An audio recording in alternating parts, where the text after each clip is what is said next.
boo xam ne mën na ko teg sa kaw. En tout cas man je trouve que c'est un gars aujourd'hui qui a redonné aujourd'hui l'Afrique li nga xamante ne moom mooy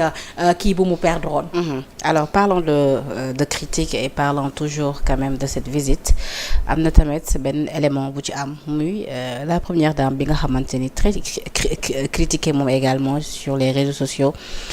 ci li nga xamante ni moo di tenue bu mu sol keroog ba ñu dem jàpp nga ni waroon nañ toll foofu ci jamono bi nga xamante ni ñu ngi dem liggéey. Pourquoi sa tenue a été critiquée? lu am solo ñu taxaw ci li nga xamante ni moo di tenue. lu doon ñu critiquer tenue bi. nee nañ sañsewul. lanu sañsewul. sañsewul kan moo ne sañsewul man je l'ai trouvé très classe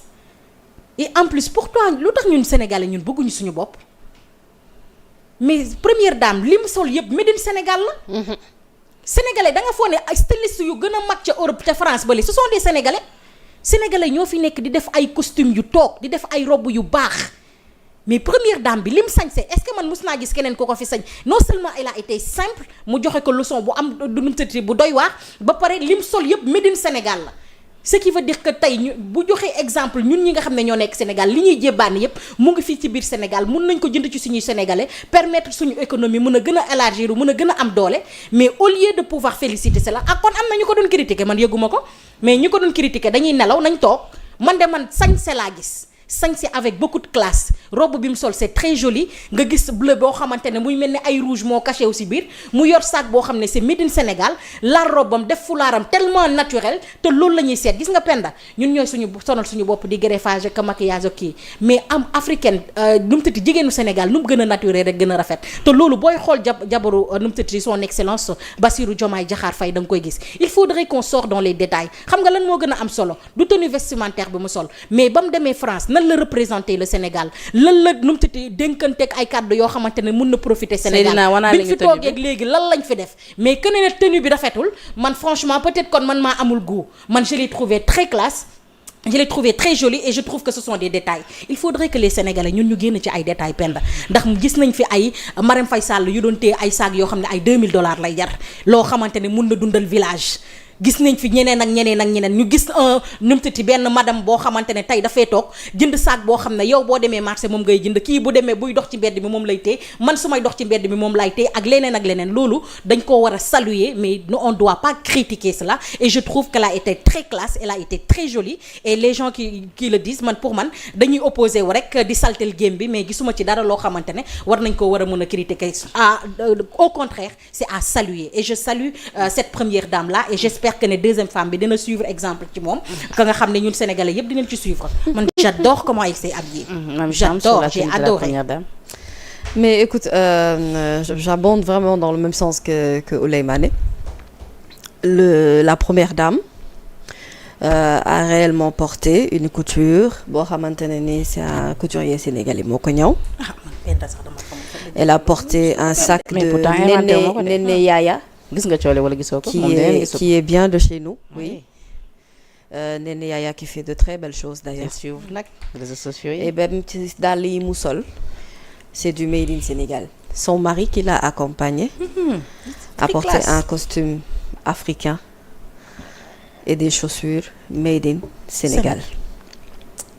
c'est un couple présidentiel simple c'est un couple présidentiel humble. De toute façon, elle n'a pas besoin d'artifice parce que c'est une très belle femme. Elle a porté une jolie robe bu yiw def fulaaram accompagnée jëkkëram. Et je ne sais pas ce que les gens peuvent critiquer ci li mu sol. Mais accompagnée de son mari ou aux côtés de son mari xaw ma ndax Seydina am na image boobu. Très beau couple. C'est un couple. Seydina ki dafa mel kuy nelaw nag liñ fi wax sànq peut-être dañuy teg image yi. Oui. Couple bu rafet laa gis couple bu complexé wul laa gis. couple bu assumé laa gis d'ailleurs ñu bëri dañoo rafetlu sax le fait que xëy na bi muy dem mu ànd ak première dame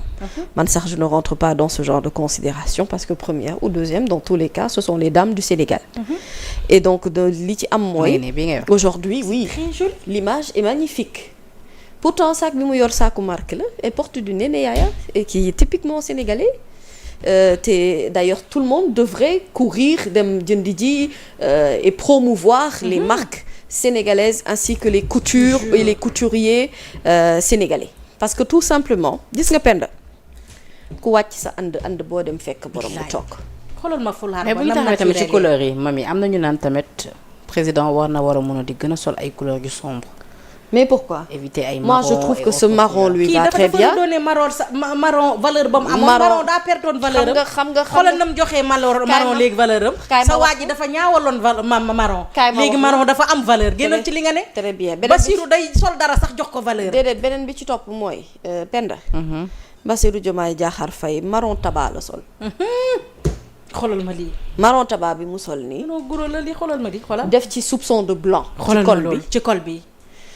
Très classe. Boutonné et puis vraiment tout dans le design est beau. Pareil que bu muy dem seeti ji Emmanuel Macron. li mu sol également ce bleu là. ñu koy wax bleu roi. C'est une des couleurs très prisées. Et en général même booy jënd costume sax costume bu bleu ngay jënd. parce que costume boobu moo gën a cher ci marque yi. li ci am solo mooy on a un couple présidentiel qui assume son africanité, qui assume le fait que c'est du made in Sénégal qu'il porte. Et au-delà de tout cela xanaa ñoom bu ñu bëggee wax ba bëgg a wax nañ wax ci Bassirou Diomaye Diakhar Faye ak soxnaam ak ñi mu àndaloon ci équipe bi yëpp nga xam ne bi ñu demee daluñu ci hôtel yi gën a cher France. dañoo dem dali ji ambassade bu France ngi nga xam ne mooy représenter le Sénégal ci dëkk bu rëy boobu. Pour man acte boobu moo gën a noble en fait. Ils sont en train de donner une leçon de vie. à tous les présidents africains nag. à tous les présidents africains. ñoom ba tey jàpp nga ne ñu ngi ci logique wàññi le train de vie de l'État. mais bien entendu parce que si ce n'était pas le cas mënoon nañu loger vraiment dans les plus grands hôtels de France on a vu ñi fi nekkoon et les anciens dirigeants hôtels yi ñu daan dal waxuma sax ñoom waaye leurs collaborateurs. hôtels yi ñu daan dal on l'a vu te loolu yëpp ci frais wu état bi la nekk. en fait Bassirou Diomaye ce qu'il est en train de communiquer aux Sénégalais mooy ne dafa am loo xamante ne ñoo ko moomal suñu bopp ñoo ko war a téyel suñu bopp. maanaam lépp loo xam ne dafa taq ak Sénégal moom la ñu war a valoriser. moom la ñu war a gën a jox cër. c'est quelqu'un qui a un profond respect pour le Sénégal. sincèrement te mu ngi koy wone ci jëfam ak ci comportement am. pourtant je suis sûre que bu àndoon ak tey xëy na peut-être ak beneen dame wala première dame sax mu sol ensemble tailleur bu boobaa ñu ne dafa complexé jëkkër ji sol na costume africain lu tax moom solul yëre wolof. mais pour dire que bon écoute critiques yi moom vraiment mënul ñàkk te que kenn ku ci nekk bu fekkente ne da ngay dem seeti fi nga bëgg a langaamu rek. pour nga wax fa pour gën a ñaawal a gën a salteel. bu ñuy détester les autres approuvent et pour man ce qu'il faut aimer c'est la démarche bi nga xamante ne moom la ñuy doxalee. mooy leçon de vie bi nga xamante ne moom la ñuy jox sénégalais yi. te wax dëgg yàlla tey jii ku ci sol daal lu ngaay wala nga sol tissu boo xamante ne Sénégal gii la jóge te loolu sax c'est l'occasion ñu mën a dekkilaat yenn entreprise yu mel ni ay Sotiba Simpafric ndeysaan bi ñu fi daan fekk ci ay jamono ñoo daan defar tissu yu rafet yi ñu daan sol.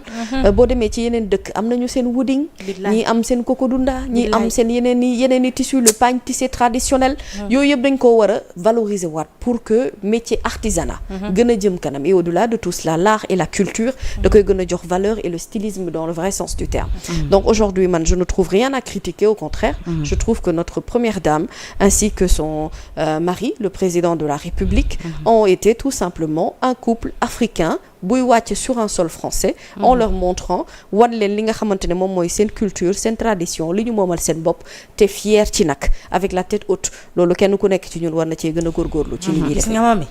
gis nga Sénégal gi defaraat ko dina métti de parce que ndax su ma gisee voyage bi li fi xew yépp ñu bàyyi loolu naan dañ doon critiquer tenue première dame ak li mu sol. dina doy waax dëgg franchement. voyage bi mami comme ni nga ko waxee imaginez un président de la République dem ba fa nga xamante ne mooy dëkkum Togal war a mën a dol ci hôtel yi gën a cher comme ñeneen ñu mu koy defee bu ko defoon kenn du ko critiquer ndax ñi fi jiitu yëpp loolu lañ doon def yeneen président nu mu tuddati Afrique yo loolu la ñuy def yeneen président du monde loolu lañ def bi mu ñëwee ñu naan keesu état am nag amut ñu gis ne bi mu ñëwee dafa ñëw li nga xamante ne moom mooy économie foofu ay millions d'euros mënoon nañ ko dépenser mu dem dëkk ca consulat ba jël équipe bam yëpp teg leen fa ce qui veut dire 100 francs Mali lu dul kérosène bi nga xam ne jënd nañ ko def ko ci vol ba dem ca France bokkut ak li nga xamante ne moom la def président de la République là je ne sais pas comment on fait pour le critiquer ndax bi muy doog di toog Penda ñëpp ñu ngi doon jooy li nga xamante ne naan est-ce que salaire yi dina ko mën a fay date yi mu fi fekk yëpp mais kii en moins de 3 mois Penda commencé na fay étudiants yi en moins de 3 mois non seulement financé na li nga xam ne mooy mbay mi mais fay na dette bi nga xam ne fekkoon na ko fi en moins de 3 mois waxuma la salaire yi nekkoon ci santé bi mais dette yi nga xam ne amayoloon nañ ko santé bi sax fay na ko ñu toog di wax xalaat kii fan la war a mën a jëlee xaalis il y a de réfléchir sur cela réfléchir aujourd'hui sur l'honneur qu'il a redonné aujourd'hui au Sénégal devant Macron devant le petit Macron et devant toute la France au lieu ñu xalaat ci loolu xoolaat ci li nga xamante ne grandeur bi mu ñu jox parce que man damay fan kii Diomaye ñun mérité wuñu ko sax ñoom ñun man xam naa si man Sénégal ñun bëgguñu daal ñun mérité wuñu Diomaye barke Seydina Mohamed ndax kii li mu def africain yëpp a ngi koy saluer kon su ma déggee ne am na ñu koy critiquer ça me met hors de moi au fait nous on ne mérite pas Bassirou Diomaye je te jure. Alors parlons des réalisations de l'actuel régime daf ñuy permettre ñu dugg directement ci li nga xamante ni tey bokk na également ci actualité yi muy li nga xamante ni moo ñeel wàññi teb dund bi nga xamante ni ñun Sénégalais moom la ñuy consommer fii ci réew mi muy li nga xamante ni moom moo di njëgu sucre cristallisé bi nga xamante ni jamono ji le prix bi fixé nañ ko ci 600 francs CFA les kilogrammes soit une baisse de 50 francs CFA et le prix en gros du sac est de 28 550 francs CFA en gros la baguette de pain également bi nga xamante ni 190 grammes la ñu ko doon jaayee 175 dinañ ko jaayee 150 francs ci boutique yi ak également ci li nga xamante ni moom moo di boulangerie le kilogramme du riz brisé non parfumé est homologué à 410 francs CFA et à 18 950 francs CFA le sac acheté en gros li nga xamante ni moo ñeel huile raffinée bi bu ñu sukkandikoo ci le ministère du commerce et de l'industrie moom mi ngi proposé 1000 francs par litre soit une baisse de 100 francs CFA quant au bidon de 20 litres le prix proposé est de 18 750 francs CFA en gros le prix exclusif de la tonne du ciment est de 65 000 francs CFA et le sac de 50 kg coûte désormais 3 550 francs CFA. Rappelez que cette baisse coûte à l'État du Sénégal environ 53 milliards de francs